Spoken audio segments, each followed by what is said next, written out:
ናችሁ? ውድና የተከበራችሁ የቻናሌ ቤተሰቦች እንኳን አደረሳችሁ። ሰላም ናችሁ ሆይ? እኛ እግዚአብሔር ይመስገን በጣም ደህና ነን። ውድና የተከበራችሁ ቻናሌ ቤተሰቦች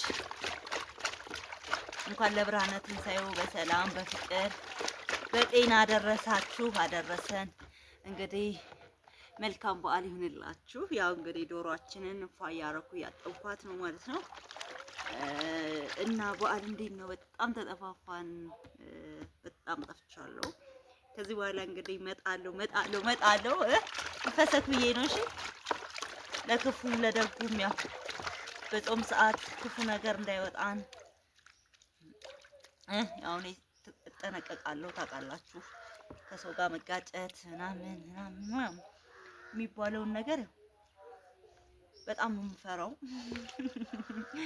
ይሄም እኮ ያው እናት ከሆንኩኝ ጀምሮ ያው የማረጋቸውን ነገሮች በጣም ተጠንቅቄ ነው የማረገው። ያው ለዛ ነው። ለማንኛውም ይፈሰክ ብዬ ነው።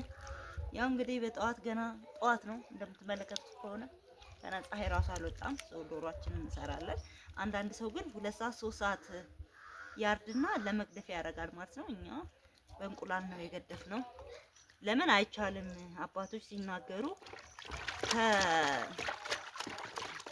ዶሮ እርድ የሚታረደው ከ9 ሰዓት በኋላ ነው፣ ከትንሳኤው በኋላ ነው ስለሚሉ ማለት ነው። እና አሁን ላይ ነው ዶሮአችን የምንበላው ማለት ነው። እንግዲህ መልካም በዓል። ያሉትን ስራዎች አሳያችኋለሁ። ይመቻችሁ ውዶች። እንግዲህ ተመልካቾች አሁን እንቁላላችንን እንቀቅላለን ማለት ነው። እንግዲህ ተመልካቾች ይሄንን እንቁላል ማለት ነው። እኔ ግን ዶሮች አሉኝ። ዶሮቼ ስንት እንቁላል መሰለኝ? 25 እንቁላል ወልደውልኝ። ይሄንን ግን ያበሻ እንቁላል ቀይሬ ነው የራሴን 18 ብር ሸጥኩና ይሄንን 20 ብር ገዛው ማለት ነው። ገባችሁ? ያኛው ይበዛል ምናምን ሲቀቅል አይጣፍጥም። ያበሻን የሚያክለው የለም ያው ዶሮ ወጥ ላይ ማለት ነው። ስለዚህ እኔ ያረኩት የራሴን 18 ብር ሸጬ ይሄንን 20 ብር 2 ብር ጭማሪ ማለት ነው። እንግዲህ ታውቃላችሁ። እና እንደዛ አደረኩኝ። እና እንቁላል ግን ዶሮ ግን በስንት ብር ገዝታችሁ ነው? የምር ግን 3000 ብር 3200 ብር የሚባለው ነገር እውነት ነው ወይ? እኛ ጋር ግን 1500 1700 እስከ 1000 ብር ምናምን የተሸጠው ደብረ ብርሃን ውስጥ ማለት ነው። ያው እንቁላል እናንተ ጋር አይበቃኝ 5 እንቁላል ነው። ይሄን ለልጆች ልተብላችሁ 2 ብቻ 5 ልተው አይበቃኝ።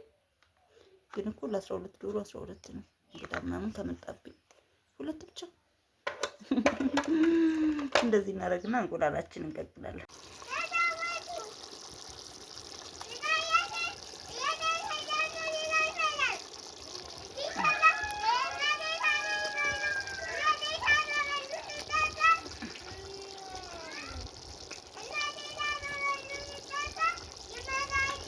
ባልና ሚስት የሚበላት ቋደሽ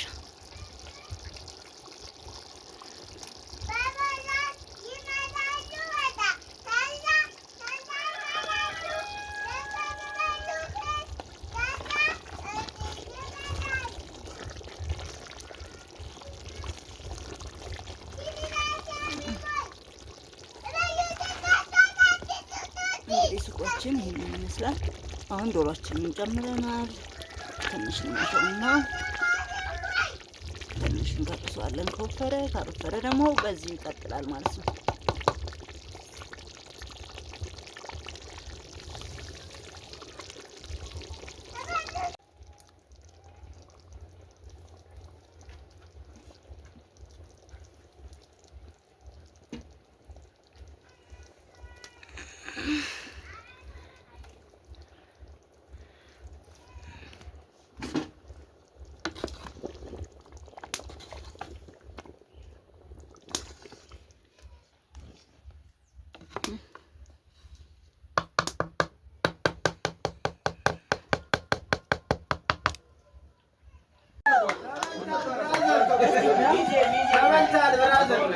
ያው ካሜራ አለ ዳኝነቱ በትክክል እንደሆነ ታውያለህ።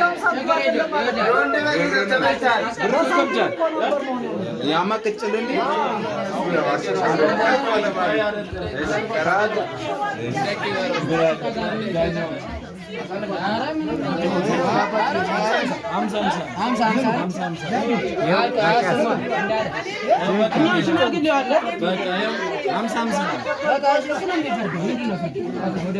እንግዲህ እንዳየሁትና እንደተረዳሁት በማስረጃ የያዝነው በትክክል ደክመው ለፍተው ባጭርና ቅልጥፍ ባለ ነገር ውስጥ ቁጭ አድርገው እውነት ለመናገር እኔ ግን እነዚህ የነሱን ታዛቢዎች ሳላደንቅ አላልፍም። በጣም ለማሳሳት የሚያደርጉት ጥረት እውነት ሊሸለም ይገባል። ስለዚህ ሳንቲም ይችላል ሳንቲም ሳታውን አልከፍለው እኛ ገንዘቡ አንድ ነው የሚደረገው። ሁለት ነው ደንቡ ሁለት ነው አይደል አብይ? አንድ ነው የሚደረገው። እና ተረማና ከኛም ይዘን እንዳንመጣ ሽማግሌ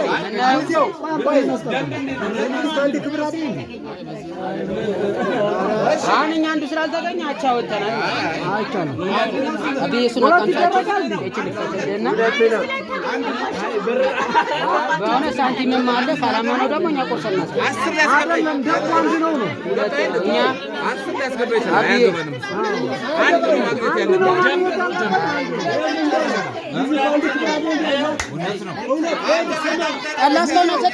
ያለብን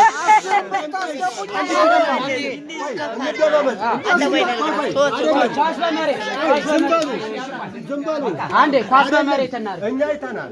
ታሁን ቀደምም ልጅቷ አንድ ክብር አይደል እንደ ያላት እውነት ነው።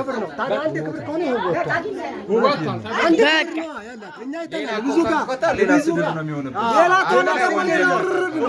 ሌላ ድርብ ነው የሚሆነው። እንዳጎትና ስሜት ስላለኝ አሁን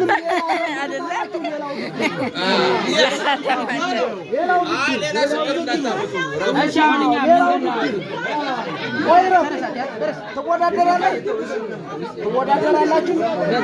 በሌላው ደግሞ በሌላው ትወዳደራላችሁ። ምን ተቆረሰ? በምኑ እንወዳደር? እሺ ችግር የለም እንዳለ ቀላሉ እና ትወዳደራላችሁ። ሌላ አሁንም ታወራላችሁ። ችግር የለም እና እሺ ምን አሰባችሁ? ዳቦ እንደተጠናቸው አይደለም ይሰጣና የተፈረፈረ ምናምን እንዳለ ያያል። አሁን ይሄ እኔ ነኝ መጀመሪያ ስነካ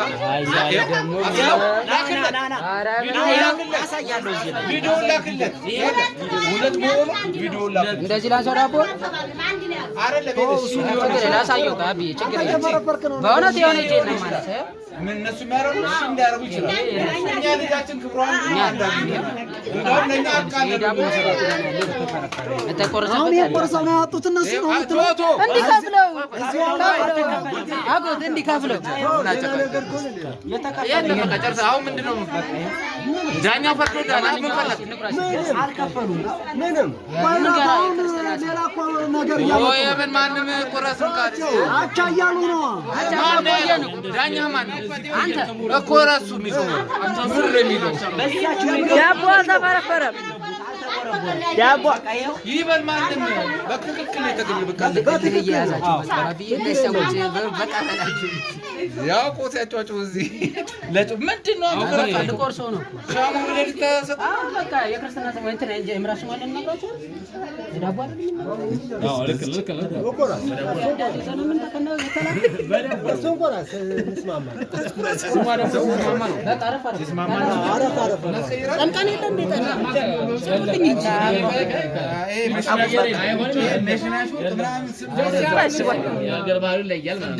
መለሰ እሱ ታበቃ ወረቀት ክንይዘ እዚያ በረንዳ ቁጭ ሰዎች እየፈለጉ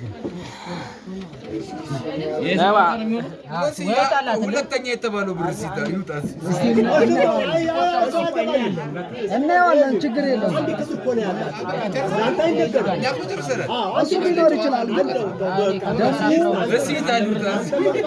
አንድ ብር ነው ያሳያል እኮ ሊኖር ይችላል። ይሄን እኮ በፊት መናገር ነው ያለብህ ብለናል እኮ እኛ እኮ እነሱ ሰሞኑን ውስጥ እዚሁ ነው ተነጋግረን መግባት ያለው